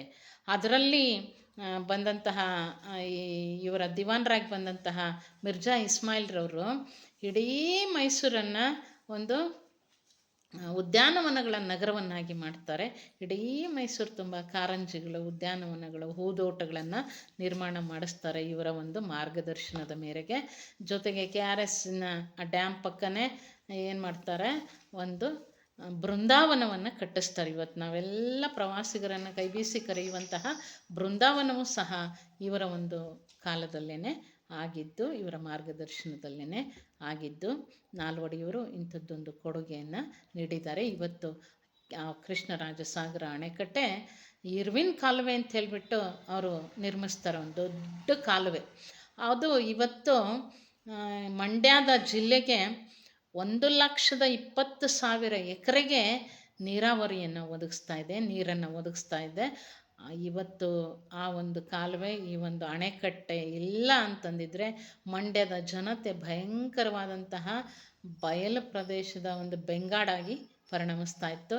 ಇವತ್ತು ಅಲ್ಲಿಯ ಜನತೆ ಪ್ರತಿಯೊಂದು ತುತ್ತನ್ನು ಊಟ ಮಾಡುವಾಗಲೂ ನಮ್ಮ ನಾಲ್ವಡಿ ಕೃಷ್ಣರಾಜ ಒಡೆಯರನ್ನು ಸ್ಮರಣೆ ಮಾಡಬೇಕು. ಅಂಥದ್ದೊಂದು ನೀರಾವರಿ ಯೋಜನೆಯನ್ನು ಅವರು ಕೈಗೊಂಡರು. ಯಾರು? ನಮ್ಮ ನಾಲ್ವಡಿ ಕೃಷ್ಣರಾಜ ಒಡೆಯರು. ಇದಿಷ್ಟೇ ಅಲ್ಲದೆ ನಮ್ಮ ಜೋಗ ಜಲಪಾತದ ಏನು ಜಲವಿದ್ಯುತ್ ಯೋಜನೆಗೆ ಅವರು ಚಾಲನೆಯನ್ನು ನೀಡಿದರು. ಈ ಜಲವಿದ್ಯುತ್ ಯೋಜನೆಯನ್ನು ಕೈಗೊಂಡವರಲ್ಲಿ ಇವರೇ ಮೊದಲಿಗರು. ಶಿವನ ಸಮುದ್ರದ ಹತ್ರ ಒಂದು ಅಣೆಕಟ್ಟನ್ನು ಕಟ್ಟಿಬಿಟ್ಟು ಅಲ್ಲಿ ಜಲವಿದ್ಯುತ್ ಯೋಜನೆಯನ್ನು ತಯಾರು ಮಾಡೋದಕ್ಕೆ ಶಂಕುಸ್ಥಾಪನೆ ಮಾಡ್ತಾರೆ 1902ರಲ್ಲಿ. ಅದು 5ರಲ್ಲಿ ಜಾರಿಗೆ ಬರುತ್ತೆ. 1905ರಲ್ಲಿ ಇಡೀ ಏಷ್ಯಾ ಕತ್ತಲೆಯಿಂದ ಮುಳುಗಿದ್ದಾಗ ನಮ್ಮ ಬೆಂಗಳೂರು ಬೀದಿ ದೀಪಗಳಿಂದ ಜಗಮಗಿಸ್ತಾ ಇತ್ತು. ಅಂತಹ ಇಡೀ ಏಷ್ಯಾದಲ್ಲಿ ಮೊಟ್ಟ ಮೊದಲು ವಿದ್ಯುತ್ ದೀಪವನ್ನು ಕಂಡಂತಹ ಒಂದು ನಗರ ಅಂತಂದರೆ ಅದು ಬೆಂಗಳೂರು ನಗರ. ಅಂತಹ ಬೆಂಗಳೂರಿಗೆ ವಿದ್ಯುತ್ತನ್ನು ಒದಗಿಸಿದವರು ನಾಲ್ವಡಿ ಕೃಷ್ಣರಾಜ ಒಡೆಯರು. ಹಾಗೆಯೇ ಜೋಗ ಜಲಪಾತದಲ್ಲೂ ಸಹ ವಿಶ್ವೇಶ್ವರಯ್ಯನನ್ನು ಕರೆಸಿಬಿಟ್ಟು ವಿಶ್ವೇಶ್ವರಯ್ಯನವರು ಅಲ್ಲಿಗೆ ಹೋಗಿ ನೋಡಿದಾಗ ಎಷ್ಟೊಂದು ನೀರು ಪೋಲಾಗ್ತಾ ಇದೆಯಲ್ಲ ಅಂಥೇಳಿ ಅಂದ್ಕೊಳ್ತಾರೆ. ಆ ಒಂದು ಜೋಗ ಜಲಪಾತದಲ್ಲಿ ಬೀಳುವಂತಹ ನೀರಿಗೆ ಜಲವಿದ್ಯುತ್ ಯೋಜನೆಯನ್ನು ರೂಪಿಸ್ತಾರೆ. ಅಷ್ಟೇ ಅಲ್ಲದೆ ನಾಲ್ವಡಿಯವರ ಕಾಲದಲ್ಲೇ ನಮ್ಮ ಭದ್ರಾವತಿ ಹತ್ರ ಇರ್ತಕ್ಕಂಥ ಲಕ್ಕೊಳ್ಳಿ ಡ್ಯಾಮ್ ಸಂಪೂರ್ಣ ಅದರ ಕಾರ್ಯ ಸಂಪೂರ್ಣ ಆಗುತ್ತೆ. ಇಷ್ಟೇ ಅಲ್ಲದೆ ಹಲವಾರು ನೀರಾವರಿ ಯೋಜನೆಗಳನ್ನು ಅವರು ಮಾಡ್ತಾರೆ. ಉದಾಹರಣೆಗೆ ಶಿಕಾರಿಪುರದ ಹತ್ರ ಇರ್ತಕ್ಕಂಥ ಅಂಜನಾಪುರ ಕೆರೆಗೆ ಒಂದು ಅಂಜನಾಪುರ ಜಲಾಶಯವನ್ನು ನಿರ್ಮಿಸ್ತಾರೆ ಅಲ್ಲಿಯ ನೀರಾವರಿ ಯೋಜನೆಗಾಗಿ. ಅದೇ ರೀತಿ ಮಾರ್ಕೋನಹಳ್ಳಿ ಜಲಾಶಯವನ್ನು ನಿರ್ಮಿಸ್ತಾರೆ, ಗೋವಿಂದಪುರ ಜಲಾಶಯವನ್ನು ನಿರ್ಮಿಸ್ತಾರೆ, ನೆಲ್ಲಿಹಳ್ಳಿ ಜಲಾಶಯವನ್ನು ನಿರ್ಮಿಸ್ತಾರೆ. ಹೀಗೆ ಇನ್ನೂ ಹಲವಾರು ಜಲಾಶಯಗಳನ್ನು ನಿರ್ಮಿಸುವ ಮೂಲಕ ಇಡೀ ರಾಜ್ಯದಾದ್ಯಂತ 7400 ಕೆರೆಗಳನ್ನು ಜೀರ್ಣೋದ್ಧಾರ ಮಾಡುತ್ತಾರೆ ನಾಲ್ವಡಿ ಕೃಷ್ಣರಾಜ ಒಡೆಯರು. 7400 ಕೆರೆಗಳನ್ನು ಜೀರ್ಣೋದ್ಧಾರ ಮಾಡುವ ಮೂಲಕ ರೈತರ ಬಾಳಿಗೆ ಒಂದು ಹೊಸ ಬೆಳಕನ್ನು ಕೊಟ್ಟಂಥವರು ನಾಲ್ವಡಿ ಕೃಷ್ಣರಾಜ ಒಡೆಯರು. ಅಂತಹ ಮಹನೀಯರು ಹಲವಾರು ನೀರಾವರಿ ಯೋಜನೆಗಳಿಂದ ಇಡೀ ರಾಜ್ಯವನ್ನು ಸಮೃದ್ಧಗೊಳಿಸ್ತಾರೆ ನಾಲ್ವಡಿ ಕೃಷ್ಣರಾಜ ಒಡೆಯರು. ಅಷ್ಟೇ ಅಲ್ಲದೆ ಅವರು ಹಲವಾರು ಯಾವುಗಳನ್ನು ನಿರ್ಮಿಸ್ತಾರೆ ಅಂತಂದರೆ ಆಸ್ಪತ್ರೆಗಳನ್ನ, ಆರೋಗ್ಯದ ಕೊಡುಗೆಗಳಿದೆಯಲ್ಲ ಅದು ಬಹಳ ದೊಡ್ಡದು. ಅವ್ರ ಕುಟುಂಬದಲ್ಲೇ ಅವರ ಅಕ್ಕ ಆಗಿರ್ತಕ್ಕಂತಹ ಕೃಷ್ಣ ನಂಜಮ್ಮಣ್ಣಿಯವರು, ಅವರಿಗೆ ಕ್ಷಯರೋಗ ಬಂದುಬಿಡುತ್ತೆ. ಕ್ಷಯರೋಗ ಬಂದು ಅವರು ಸತ್ತೋಗ್ಬಿಡ್ತಾರೆ. ತಮ್ಮ 31ನೇ ವಯಸ್ಸಿನಲ್ಲೇ ಸತ್ತೋಗ್ತಾರೆ ಅವರು. ಕ್ಷಯರೋಗ ಯಾವುದೇ ಚಿಕಿತ್ಸೆ ಇಲ್ಲದೇ, ಆ ಚಿಕಿತ್ಸೆ ಫಲಕಾರಿ ಆಗದೇ ಅವ್ರು ಸತ್ತೋಗ್ಬಿಡ್ತಾರೆ. ಅವ್ರು ಸತ್ತ ಮೇಲೆ ಅವರ 3 ಜನ ಹೆಣ್ಮಕ್ಳು ಸಹ ಅದೇ ಕಾಯಿಲೆಯಿಂದ ಕ್ಷಯರೋಗದಿಂದನೇ ಸತ್ತು ಹೋಗ್ತಾರೆ. ಇದನ್ನು ನೋಡಿಬಿಟ್ಟು ಪ್ರಜೆಗಳೇನು ಮಾತಾಡ್ಕೊಳ್ತಾರೆ ಅಂತಂದರೆ, ಜನಸಾಮಾನ್ಯರು, ಅಯ್ಯೋ ಅರಮನೆಯವ್ರಿಗೆ ಇಂಥ ಗತಿ ಆಗಿಬಿಟ್ರೆ, ಇಂಥದ್ದೊಂದು ಕಾಯಿಲೆಯನ್ನು ವಾಸಿ ಮಾಡೋಕ್ಕಾಗಲಿಲ್ಲ, ಚಿಕಿತ್ಸೆ ಕೊಡ್ಸೋಕ್ಕಾಗಲಿಲ್ಲ, ಅರಮನೆಯವರೇ ಸಾಲಾಗಿ ಸತ್ತು ಹೋಗ್ಬಿಟ್ರು, ಇನ್ನು ನಮ್ಮಂಥ ಸಾಮಾನ್ಯ ಜನರ ಪಾಡೇನು ಅಂತ ಹೇಳ್ಬಿಟ್ಟು ಜನರೆಲ್ಲರೂ ಭಯಭೀತರಾಗಿರ್ತಕ್ಕಂಥ ಸಂದರ್ಭದಲ್ಲಿ ನಾಲ್ವಡಿ ಕೃಷ್ಣರಾಜ ಒಡೆಯರು ನಮ್ಮ ಅರಮನೆಯ ಹೆಣ್ಮಕ್ಳಿಗೆ ಬಂದಿರತಕ್ಕಂತಹ ಇಂಥದ್ದೊಂದು ಸ್ಥಿತಿ ನಮ್ಮ ಪ್ರಜೆಗಳಿಗೆ ಯಾರಿಗೂ ಬರಬಾರ್ದು ಅಂತ ಹೇಳಿಬಿಟ್ಟು ಅವರು ಬೆಂಗಳೂರಿನಲ್ಲಿ ಒಂದು ಬೃಹತ್ತಾಗಿರ್ತಕ್ಕಂತಹ 80 ಎಕರೆ ಜಾಗದಲ್ಲಿ ಒಂದು ಕ್ಷಯರೋಗ ಆಸ್ಪತ್ರೆಯನ್ನು ಅವರು ಸ್ಥಾಪನೆ ಮಾಡ್ತಾರೆ. ಸ್ಥಾಪನೆ ಮಾಡಿ ಎಲ್ರಿಗೂ ಚಿಕಿತ್ಸೆ ಕೊಡಿಸೋ ಹಾಗೆ ಮಾಡ್ತಾರೆ. ಇವತ್ತಿಗೂ ಸಹ ಅದು ತನ್ನ ಕಾರ್ಯವನ್ನು ನಿರ್ವಹಿಸ್ತಾ ಇದೆ. ಅಷ್ಟೇ ಅಲ್ಲದೆ ನಮ್ಮ ನಾಲ್ವಡಿ ಕೃಷ್ಣರಾಜ ಒಡೆಯರು ಇಡೀ ರಾಜ್ಯದಾದ್ಯಂತ 240 ಆಸ್ಪತ್ರೆಗಳನ್ನು ಅವರು ಸ್ಥಾಪನೆ ಮಾಡ್ತಾರೆ. ಅದರಲ್ಲಿ ನಮ್ಮ ಶಿವಮೊಗ್ಗದ ಮೆಗಾನ್ ಆಸ್ಪತ್ರೆ ಸಹ ಒಂದು. ಅಷ್ಟೇ ಅಲ್ಲದೆ ಕೋಲಾರದಲ್ಲಿ ನರಸಿಂಹರಾಜ ಆಸ್ಪತ್ರೆ, ಮೈಸೂರಿನಲ್ಲಿ ವಾಣಿ ವಿಲಾಸ ಹೆಣ್ಣುಮಕ್ಕಳ ಹೆರಿಗೆ ಆಸ್ಪತ್ರೆ, ಇನ್ನೂ ಹಲವಾರು, ಮತ್ತು ಬೆಂಗಳೂರಿನಲ್ಲಿರ್ತಕ್ಕಂಥ ನಿಮಾನ್ಸ್ ಅದನ್ನು ಸಹ ಇವರು ಸ್ಥಾಪನೆ ಮಾಡ್ತಾರೆ. ಇಡೀ ರಾಜ್ಯದಾದ್ಯಂತ 240 ಆಸ್ಪತ್ರೆಗಳನ್ನು ಇವರು ಸ್ಥಾಪನೆ ಮಾಡ್ತಾರೆ. ಜನರು ಆರೋಗ್ಯವಾಗಿರಬೇಕು ಅನ್ನುವಂತಹ ದೃಷ್ಟಿಯಲ್ಲಿ ಅದು ಉಚಿತವಾದಂತಹ ಆಸ್ಪತ್ರೆಗಳು, ಉಚಿತವಾದ ಚಿಕಿತ್ಸೆ ಕೊಡುವಂತಹ ಮತ್ತು ಔಷಧಿಯನ್ನು ಕೊಡುವಂತಹ ಆಸ್ಪತ್ರೆಗಳನ್ನು ಇವರು ಸ್ಥಾಪನೆ ಮಾಡ್ತಾರೆ ನಾಲ್ವಡಿ ಕೃಷ್ಣರಾಜ ಒಡೆಯರು.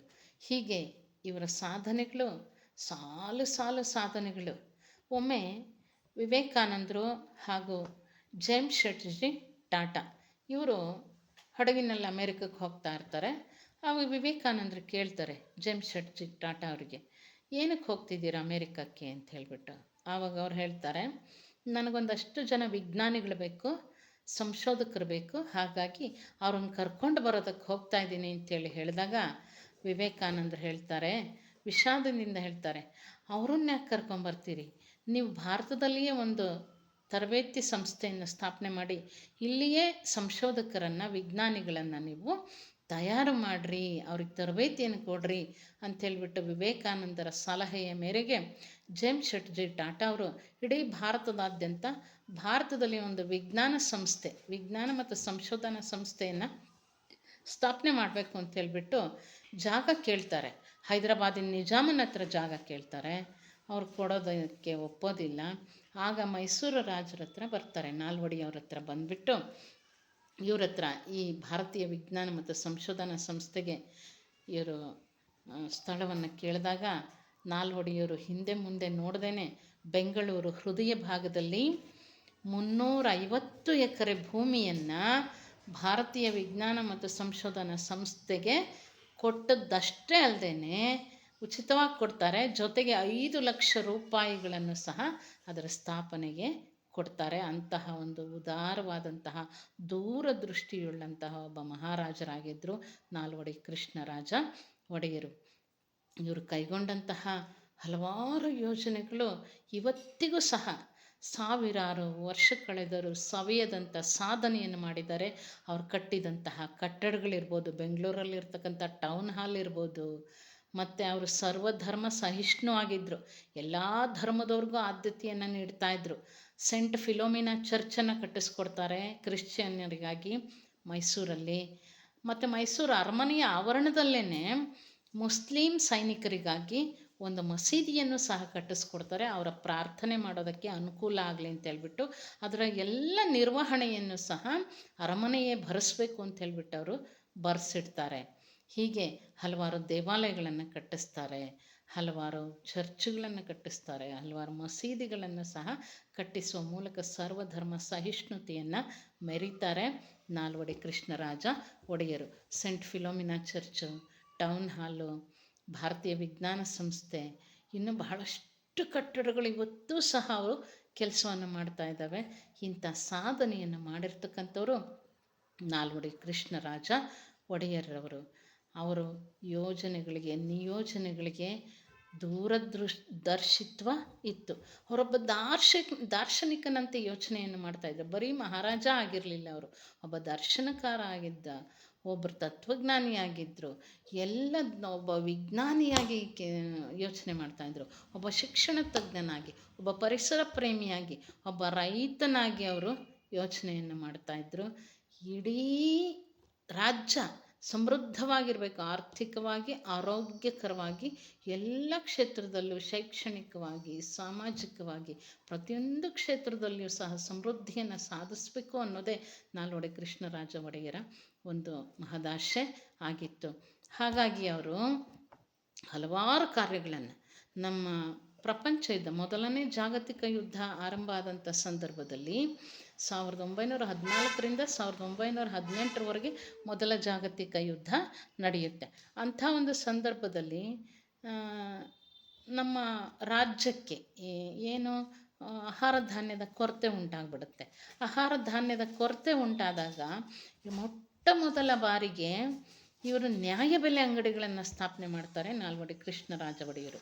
ಬಡವರಿಗೂ ಸಹ ಧಾನ್ಯಗಳು ಸಿಗಬೇಕು, ಯಾರೂ ಹಸ್ಕೊಂಡು ಇರಬಾರ್ದು, ಎಲ್ಲರೂ ಸಹ ಹೊಟ್ಟೆ ತುಂಬಿಸ್ಕೋಬೇಕು ಅನ್ನುವಂತಹ ದೂರದೃಷ್ಟಿಯನ್ನು ಇಟ್ಕೊಂಡ್ಬಿಟ್ಟು ನ್ಯಾಯಬೆಲೆ ಅಂಗಡಿಗಳನ್ನು ಸ್ಥಾಪನೆ ಮಾಡಿ ನಮ್ಮ ರಾಜ್ಯದಿಂದ ಹೊರ ರಾಜ್ಯಗಳಿಗೆ ಹೋಗ್ತಾ ಇದ್ದಂತಹ ಧಾನ್ಯಗಳನ್ನು ನಿಲ್ಲಿಸ್ತಾರೆ. ರಫ್ತನ್ನು ನಿಲ್ಲಿಸ್ಬಿಟ್ಟು ಎಲ್ಲ ಧಾನ್ಯಗಳ ಬೆಲೆಯನ್ನು ನಿಗದಿಪಡಿಸ್ತಾರೆ. ಅವರು ನಿಗದಿಪಡಿಸಿದಂತಹ ಬೆಲೆಗೆ ಇಡೀ ರಾಜ್ಯದಾದ್ಯಂತ ಆ ಧಾನ್ಯಗಳನ್ನು ಮಾರಬೇಕಾಗತ್ತೆ. ಎಲ್ರಿಗೂ ಸಹ, ಜನಸಾಮಾನ್ಯರಿಗೂ ಸಹ ಧಾನ್ಯಗಳು ಸಿಗುವಂತೆ ಮಾಡೋದಕ್ಕಾಗಿ ಧಾನ್ಯಗಳ ಬೆಲೆಯನ್ನು ನಿಗದಿಗೊಳಿಸಿ ನ್ಯಾಯಬೆಲೆ ಅಂಗಡಿಗಳನ್ನು ಸ್ಥಾಪನೆ ಮಾಡಿದ್ದು ನಾಲ್ವಡಿ ಕೃಷ್ಣರಾಜ ಒಡೆಯರು. ಇಂತಹ ನಾಲ್ವಡಿ ಕೃಷ್ಣರಾಜ ಒಡೆಯರು ಮೀಸಲಾತಿಯ ಜನಕನಾಗಿ ಎಲ್ಲ ಜನಗಳಿಗೂ ಆರೋಗ್ಯ ಕೊಡೋದು ಅಷ್ಟೇ ಅಲ್ಲದೆ ಅನ್ನವನ್ನು ಕೊಟ್ಟಂತಹ, ಅಕ್ಷರವನ್ನು ಕೊಟ್ಟಂತಹ ಅನ್ನದಾತ, ಅಕ್ಷರದಾತ, ಆರೋಗ್ಯದಾತ, ಆನಂದದಾತ ಆಗಿದ್ದಾರೆ. ಇಂತಹ ನಾಲ್ವಡಿ ಕೃಷ್ಣರಾಜ ಒಡೆಯರ ಈ ಒಂದು ಸ್ಮರಣೆ ಅಂತಕ್ಕಂಥದ್ದು ಇಡೀ ನಾಡೇ ನೆನಪು ಮಾಡ್ಕೊಳ್ಬೇಕಾಗಿರ್ತಕ್ಕಂಥ ಸ್ಮರಣೆ ಆಗಿದೆ. ಸಾವಿರಾರು ವರ್ಷ ಕಳೆದ್ರೂ ಆಗಲೇ ಹೇಳಿದಂತೆ ನಾನು ಸವಿಯದಂಥ ಸಾಧನೆಯನ್ನು ಮಾಡಿದ್ದಾರೆ. ಮನುವಾದವನ್ನು ಕಿತ್ತು ಅದನ್ನು ಮಟ್ಟ ಹಾಕೋದಕ್ಕೆ ಹಲವಾರು ದಿಟ್ಟವಾದಂಥ ಕಾನೂನುಗಳನ್ನು ಆ ಕಾಲದಲ್ಲೇ ಅವರು ಜಾರಿಗೆ ತಂದಿದ್ದು ನಿಜವಾಗ್ಲೂ ಅವ್ರಿಗೆ ಎಂಟೆದೆಯ ಭಂಟ ಅಂತ ಹೇಳ್ಬಿಟ್ಟು ನಾವು ಹೇಳಬಹುದು. ಜೊತೆಗೆ ಏನು ಮೈಸೂರು ಅರಮನೆಗೆ ಇರುವಂತಹ ಒಂದು ಶಾಪದ ಒಂದು ಪ್ರಸ್ತಾಪವನ್ನು ಮಾಡ್ತಾರಲ್ಲ, ಮಾಲಂಗಿ ಮಡುವಾಗಿ ತಲಕಾಡು ಮರಳಾಗಿ ಮೈಸೂರು ರಾಜರಿಗೆ ಮಕ್ಕಳಾಗದಿರಲಿ ಅನ್ನುವಂತಹ ಒಂದು ಶಾಪ ಇದೆ ಅಂತ ಹೇಳ್ಬಿಟ್ಟು ಒಂದು ಪ್ರತೀತಿಯನ್ನು ಹೇಳ್ತಾರಲ್ಲ. ಆ ತಲಕಾಡಿನಲ್ಲಿರ್ತಕ್ಕಂತಹ ಪಾತಾಳೇಶ್ವರ, ಅರ್ಕೇಶ್ವರ ಮತ್ತು ಮಲ್ಲಿಕಾರ್ಜುನ ಒಂದಷ್ಟು ದೇವಾಲಯಗಳಿದೆ. ಅಲ್ಲಿ ಒಂದು 5 ದೇವಾಲಯಗಳು ಅವೆಲ್ಲ ಮರಳಲ್ಲಿ ಮುಚ್ಕೊಂಡು ಹೋಗ್ಬಿಟ್ಟಿರ್ತವೆ. ಅಂಥ ಒಂದು ಸಂದರ್ಭದಲ್ಲಿ ವರ್ಷಕ್ಕೊಮ್ಮೆ ಮಾತ್ರ ಭಕ್ತರಿಗೆ ಶಿವರಾತ್ರಿ ಸಮಯದಲ್ಲಿ ಮಾತ್ರ ಆ ಮರಳನ್ನು ತೆಗೆಸ್ಬಿಟ್ಟು ತೆರವುಗೊಳಿಸಿ ಭಕ್ತರಿಗೆ ಆ ದೇವರ ದರ್ಶನ ಆಗೋದಕ್ಕೆ ಅವಕಾಶವನ್ನು ಮಾಡಿಕೊಡ್ತಿದ್ರು. ಆದರೆ ನಾಲ್ವಡಿ ಕೃಷ್ಣರಾಜ ಒಡೆಯರು ಬಂದಮೇಲೆ ಆ ಎಲ್ಲ ದೇವಸ್ಥಾನಗಳ ಮರಳನ್ನು ತೆರವುಗೊಳಿಸಿ ಪ್ರತಿನಿತ್ಯವೂ ಸಹ ಭಕ್ತರು ದೇವರ ದರ್ಶನವನ್ನು ಪಡೆಯೋ ಹಾಗೆ ಮಾಡಿದ್ದು ನಾಲ್ವಡಿ ಕೃಷ್ಣರಾಜ ಒಡೆಯರು.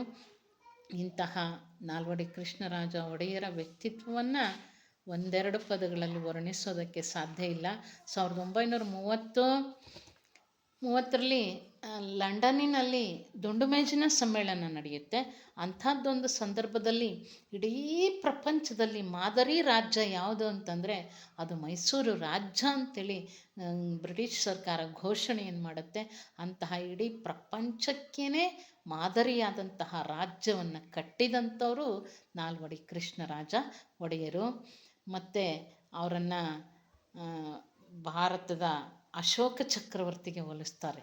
ಅಶೋಕ ಚಕ್ರವರ್ತಿ ಹೇಗೆ ಸದಾ ಪ್ರಜೆಗಳ ಬಗ್ಗೆ ಚಿಂತನೆ ಮಾಡ್ತಿದ್ನಲ್ಲ, ನಾನು ಎಲ್ಲೇ ಇರಲಿ, ಅರಮನೆಯಲ್ಲಿರಲಿ, ಎಲ್ಲಾದರೂ ಇರಲಿ, ನಾನು ಶಯನಗಾರದಲ್ಲಿರಲಿ, ನಾನು ಊಟ ಮಾಡ್ತಾ ಇರಲಿ, ನಾನು ನಿದ್ದೆ ಮಾಡ್ತಾ ಇರಲಿ, ನಾನು ಸದಾ ನನ್ನ ಪ್ರಜೆಗಳ ಬಗ್ಗೆನೇ ಚಿಂತೆ ಮಾಡ್ತಾ ಇರ್ತೀನಿ ಅಂತ ಹೇಳ್ಬಿಟ್ಟು ಹೇಳ್ತಾನಲ್ಲ ಅಶೋಕ ಮಹಾರಾಜ.